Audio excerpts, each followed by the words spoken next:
Okay, hold on. For this podcast to work, I need a sip from my smoothie. Insert slurping noises. Oh, yeah, that's so good. Wow. Okay, because we just stopped recording from the last episode, Which you should go listen to. which was quite interesting. It was awesome. I don't know if it was or not, but whatever. Little glimpse of us as children. And then my wife comes in and be like, "Hey, I made a smoothie for you." So I'm like, "Oh." So, anyways, moving on to our podcast today. So, question for you, Austin. Oh, by the way, this is the Mind Castle podcast. In case you're wondering, with me and Austin. So, yeah, here we go. Quick question: when I say the word mentor, what comes to mind? An older person than me who has tons of life wisdom and awesomeness that will save me a lot of time with their information. Like they can teach me things that I do not have to like make the same errors that they did in order to learn them. I'd say it's a pretty solid definition. Actually, I should have done this before, but let's just see what Google says. New Oxford American Dictionary defines mentor as an experienced and trusted advisor. That's pretty good. I think they're about right on the money, actually. Mm-hmm. So this episode, we're going to talk about, I'm going to suggest one of the most undervalued things that we have access to in life. Mm-hmm. And that is the concept of mentors.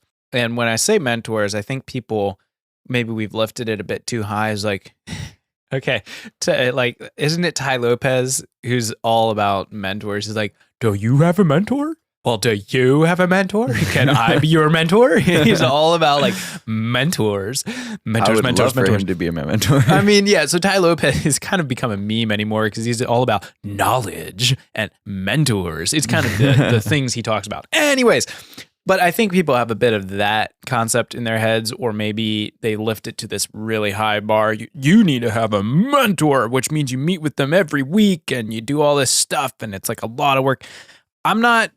That's great if you do that, but I'm suggesting something a lot simpler. Mm-hmm. And that is simply, there's a lot of knowledge out there and you can go find it if you want to. Yeah.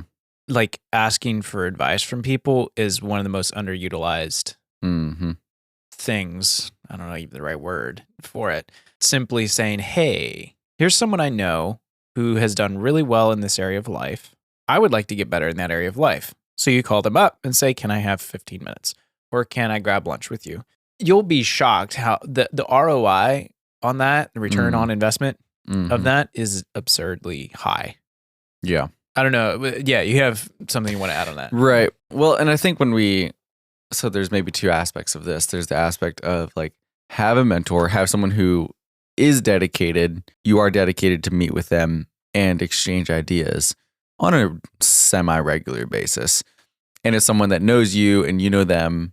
And like, there's a lot of value in that. There's also a lot of value. Like, I think that's what people think of when they think of like this big, like, oh, you have to have a mentor. Like, and it's really kind of scary and overwhelming. Like, I don't know if I want just, like to dedicate that much time and all that stuff.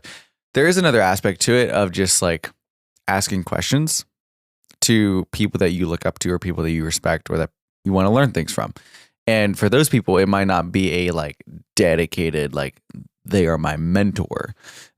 More of just like, I'm going to take a brief little bit to learn something from this person. And I think there's areas where we should have both.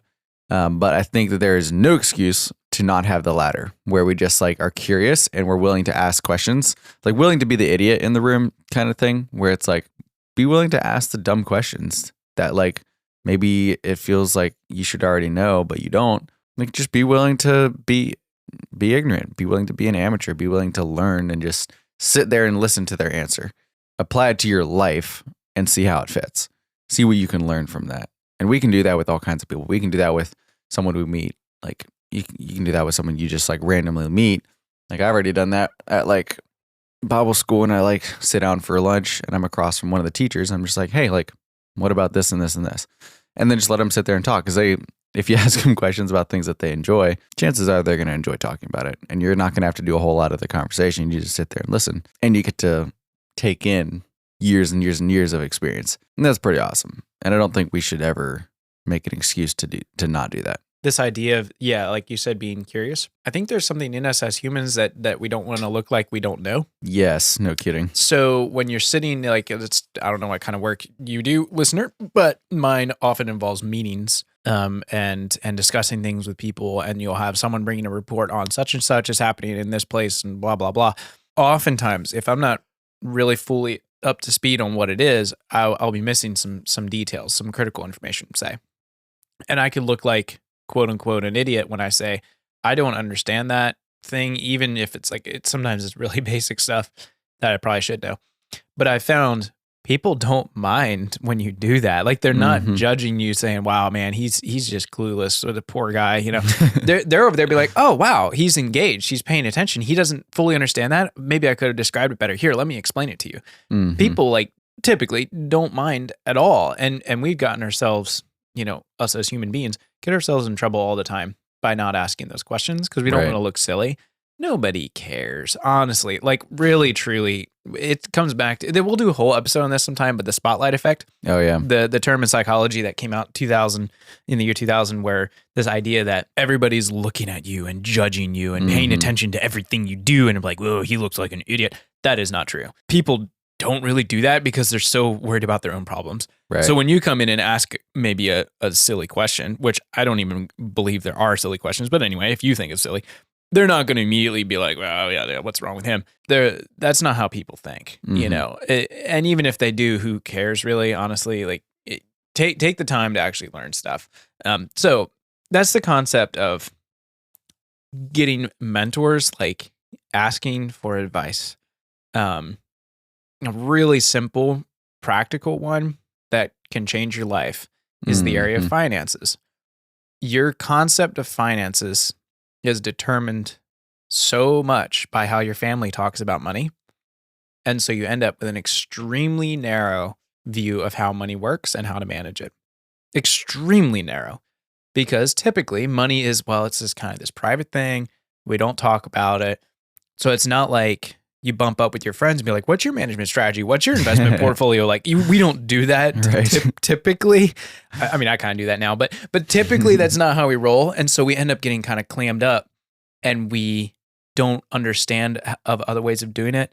We get our only financial advice comes from, what people have said, Dave Ramsey said or something, and it's like, okay. So I realized that recently in my life. I'm like, hold up. I know guys that have done different things in business or finance, and they've done well at it.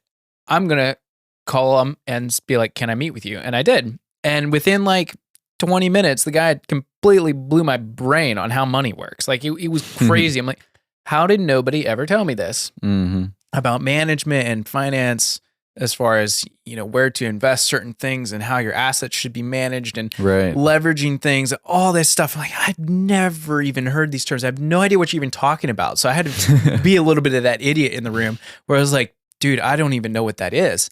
And guess what? He didn't laugh at me like, come on, you're so behind the times. It was like, he was more than happy to explain it. And I was like, okay. I came out of that meeting, be like, all right, who else in my contacts list can I call? So I started calling more people. I was like, can I grab coffee with you? Sat down with another fella from the area here and just be like, explain it to me. How did you do this? And he laid it all out for me. He's very, very willing to share. If you ask, I'm like, wow, this is changing my life. How did I? If someone would have told me this stuff 10 years ago, I'd be in such a better spot right now because there's just options I don't know about. So that's a practical thing. Finance is one. There's a lot of other areas too, but we tend to just think, oh, well, I need to be all quiet, not talk about that. Yeah. The maple syrup principle, as we talked about, in, I think one of our earlier episodes, maybe it was like second or third episode, of just like going straight to the source. Like, you have this maple syrup that you like have to boil all the way down until you get like this, like 1/50th of all of it is actually the good stuff. And just like cutting straight through all of that, going straight to the source, going straight to the person who knows, who has done it, who can teach you, going straight there and just like saying, hey, teach me. And then you get the real stuff. You get the real, like, you don't have to filter all of these 50 YouTube videos that you just watched about all this stuff. Like you can just like, boom, it's right there. And it's like the real deal. It's the good stuff because they've lived it. Well, that's the thing. I could have probably learned all the stuff they told me on the internet by Googling things. It would have taken forever. and I would have probably ended up with like 98% bad advice Right. because there's Or contradictory so much advice. garbage. Yeah. Financial TikToks, by the way, are like a huge thing. Oh my. Don't do it. If they can explain your finances in 60 seconds, they're wrong. Like it's more complicated. I'm sorry, but that's a terrible idea. I mean, okay, every once in a while they have a few good ideas, but okay, you could sit down on TikTok and watch some TikToks on like how to manage your money. Woohoo. From someone you never met and you have no idea who they are, or you could call up the businessman who goes to your church who's done well and clearly has managed things well and has a profitable business and knows about managing money and managing employees and so forth. Call him up and be like, bro, can I buy you lunch for 20 minutes? I know you're busy. And hold to it and take a notebook and take notes and be like, explain blah blah blah and dial it in and you'll be amazed, you know. Anyways. I wish people would do this more. There's just so much out there to be gained. Another one that you could start doing is just people that have lived more life than you. Go up to them and be like, if you were in my position where I am now, we could trade places. What would you do? Oh, the answers are so good. Like, it's so interesting because they'll really think about that. But they're like, well, I would have focused on this. I would focus on that. I would read this book. I would talk to that person. I would build this business. I would, and you're like, whoa. Because this is someone who's walked it and they're looking back and saying, if I could start in your shoes, this is what I would do. Like that's advice. You can't even put money on that. Right. That's just huge. Do that to every person in your life that's older than you that you want to learn from, just to ask them that simple question. They'd be happy to tell you. Like craft a few questions, like 1 to 3 questions that are just like your go-to questions whenever you meet someone who's older than you, who's lived more life, who obviously has more experience than you, and just ask them all 3 of them or just one of them. And I've got a friend that does that. And his question is, what do you feel like you have done well in your life? And his answers that he gets are just like amazing.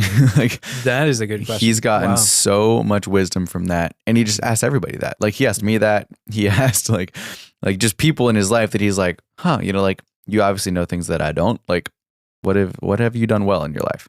And like, yeah, like that is such a prime opportunity. Like all the people around us, if we could just like gain the top like 10% of their most profitable knowledge that they have and just like accumulate that over years, like you get massive amounts of gains.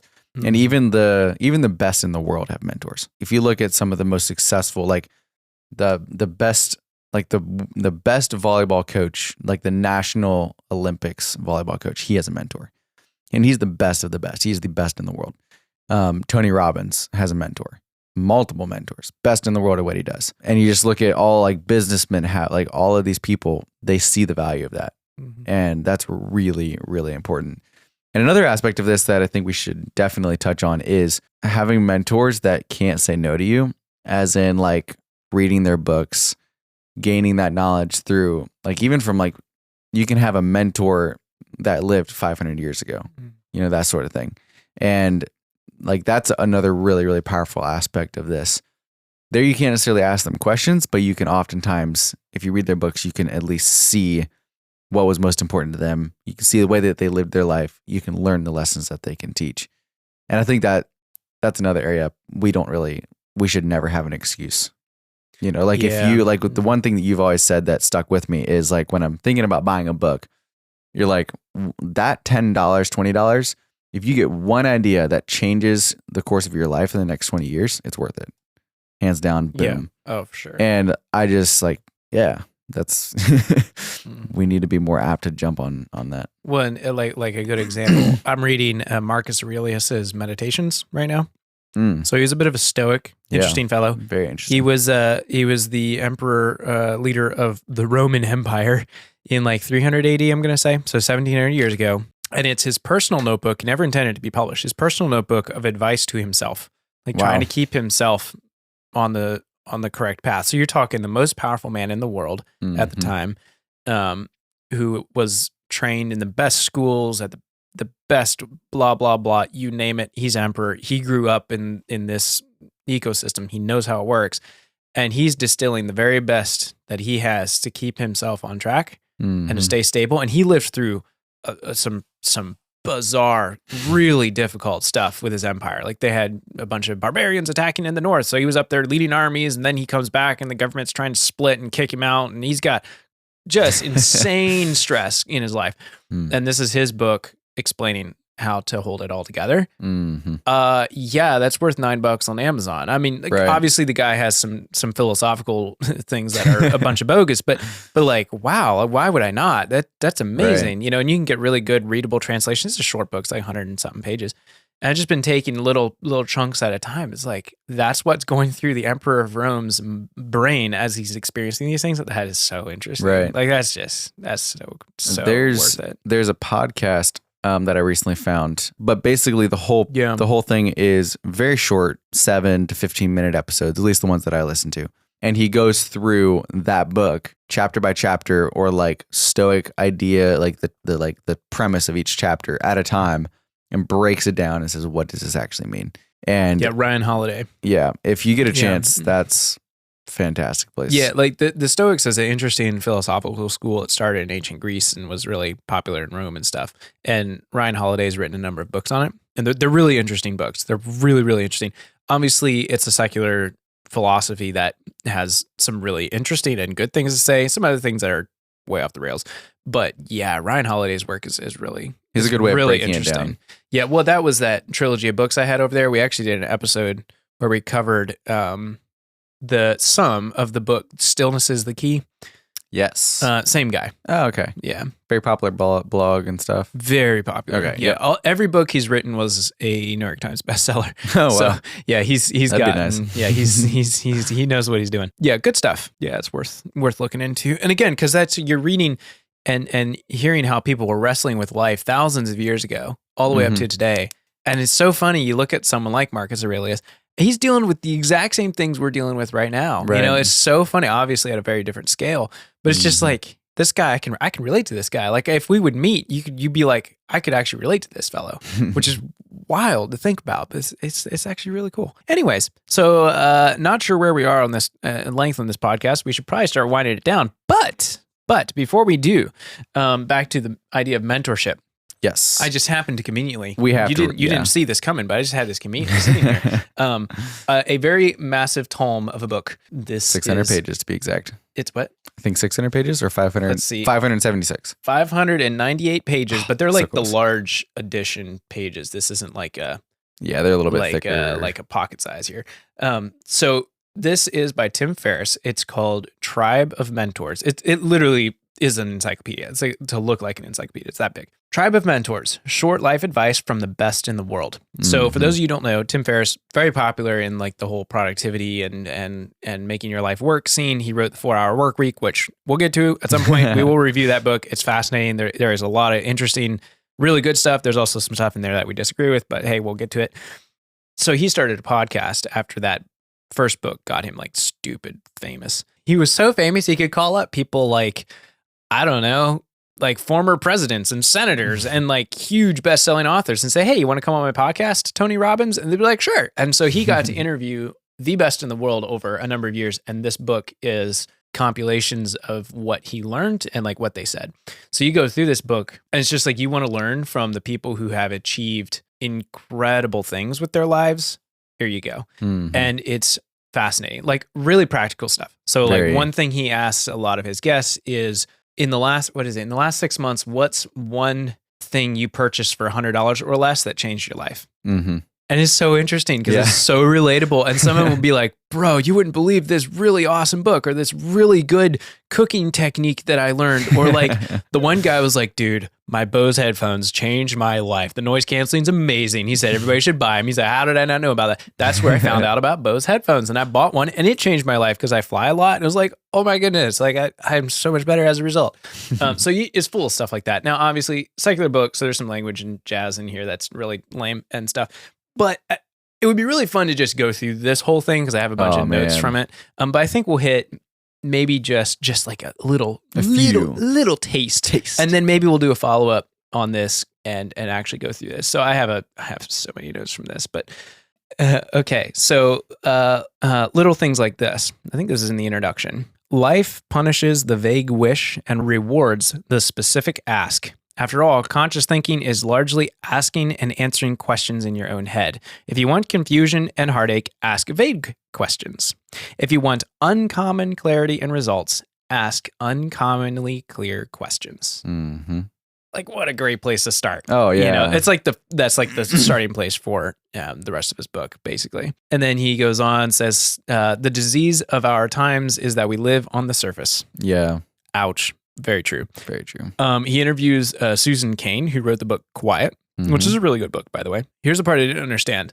It's like, who is this random person? She publishes a book and it's an instant bestseller. Wow, overnight success. That's amazing. You know how long it took her to write that book? It was over 10 years. Nope, 7. 7? She spent 7 years basically full-time, I think, or almost full-time working on that book to publish it. That was a big surprise to me. I was like, wow, that someone put that's so much work, you know. So he interviews her in here, and she has some stuff to share and all that stuff. Here's one more. I think we'll end with this because this is really important for us all to remember. Busy is a decision. The excuse "I am too busy" is not only the most inauthentic, it is also the laziest. We do the things we want to do.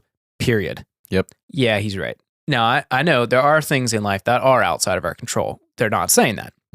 They're saying when you say, I am too busy to do such and such and such, it's because of the choices you've made. Like, you have filled your schedule with what you filled it for, and that's okay. And I am getting really tired of different people in my life just saying, oh, I'm just too busy. Oh, I'm just so busy. I'm so busy. I'm so busy. I'm like, yeah, of course. Everybody's busy. I mean, obviously, What do you think this is? The Stone Age? Like, everybody's busy.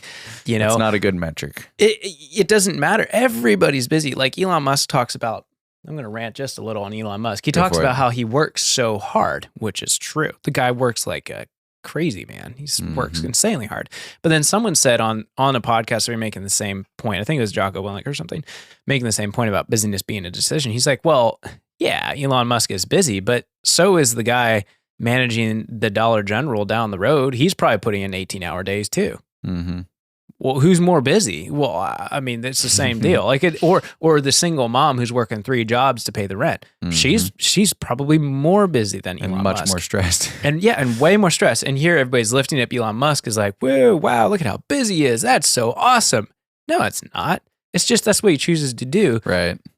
He's no different from, again, the single mom making ends meet. And we have to get our mind around that.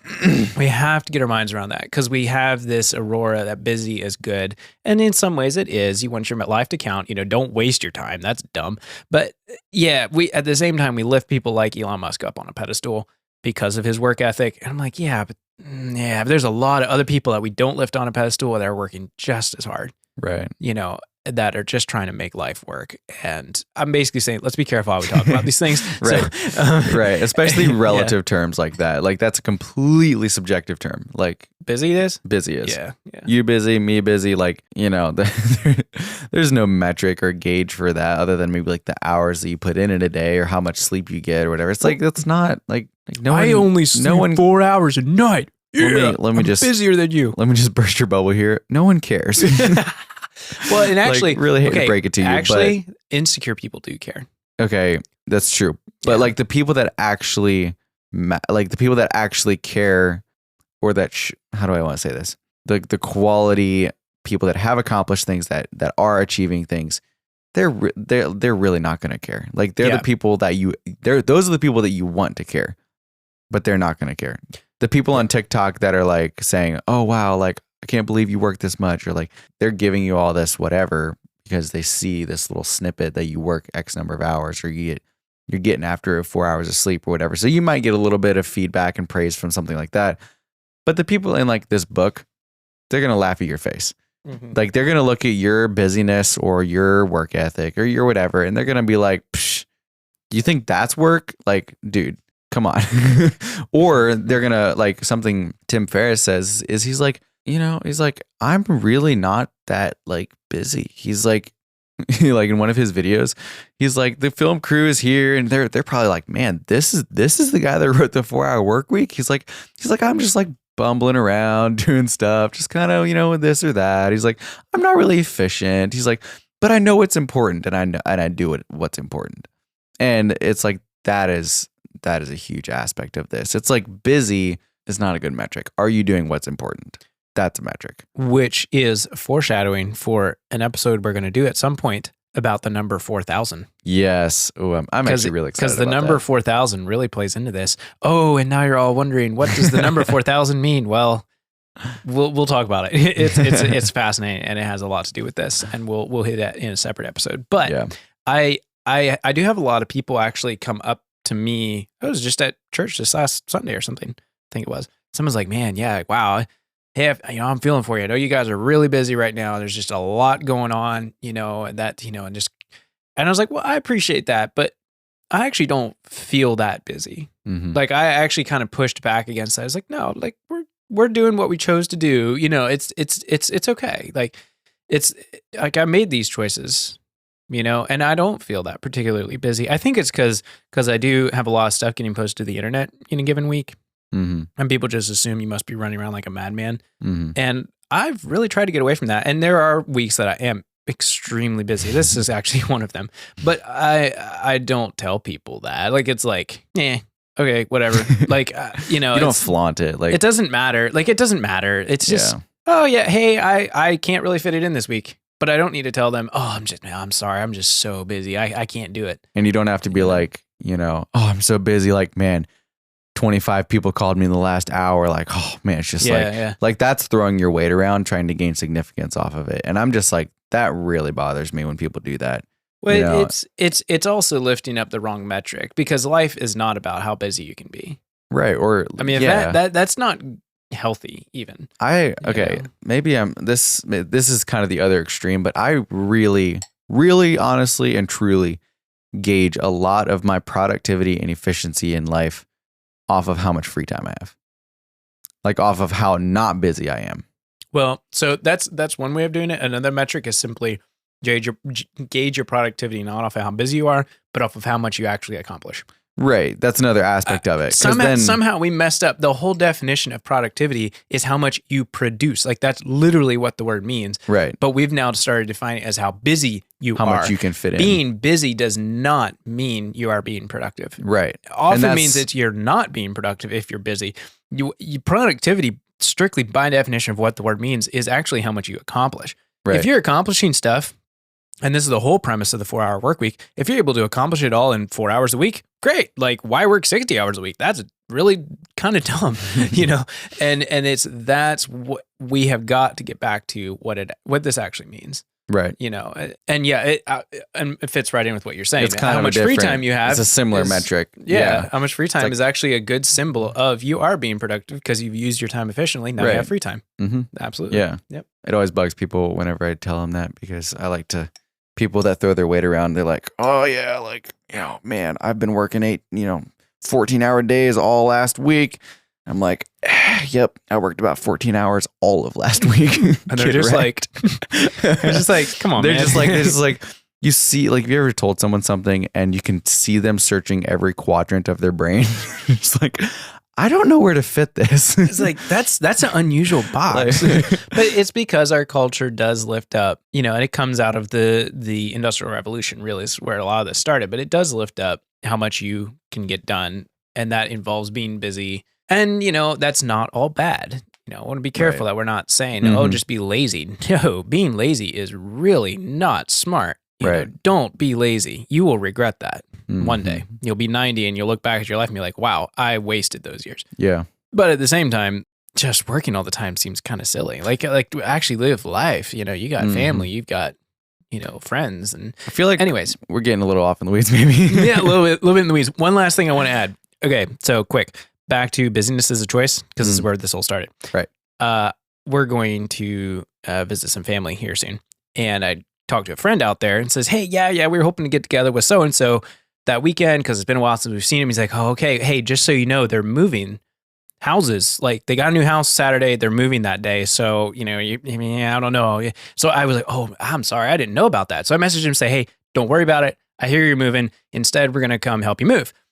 And I was expecting this guy to be like super busy and stressed because that's what you had heard about, and he's like, okay, cool. Like, that's awesome. But we're still going to hang out because that's still important. And he never mentioned like, oh yeah, we're just so busy. We got so much on our plate. Like they're having another kid soon. Like they are very busy. Didn't even hint at it in the message. And I was like, I want to be like that. Yeah. I want to be that way. That's That awesome. is cool. That is really cool. He's like, yeah, we'll fit it in. No problem. Like, hey, come help us move, but you don't have to. And he even said, you don't even have to help us move. I mean, thanks for offering. We'll love to have the help, but don't feel pressured. And we'll still hang out sometime. So I was like, wow. That's really cool. That's hashtag goals right there. Like, I mean, honestly, that just kind of made my day. Actually, I was like, what a guy. That's awesome. So anyway, if whoever that is, since I'm not saying who it is listening to this, respect, hats off to you. Mm-hmm. So, anyways, so I feel like we've went around the block a bit, talking about mentors, and ended up on busyness because we started reviewing that book. So, foretaste, and we're going to at some point in a future episode tackle that book and review it in more detail, because there's just a lot in there. Tribe of Mentors by Tim Ferris, and also mention what it is about 4,000 that will change your life. Yes. So stay tuned for those things. Thank you all for listening. If you feel like it, we would really appreciate you leave a rating for us on iTunes or Apple Podcasts. It does make a big difference. And of course, you can find us on the internet, on our websites, austinschrock.com, reaganschrock.com. Everything we've ever made should be up on those websites. And, well, not everything. Well, okay. Some things we hide because they're too old and embarrassing, but you get the idea. Yeah. So yeah, thanks for listening, and we will catch you in the next episode. Yep. Go get a mentor. Nice.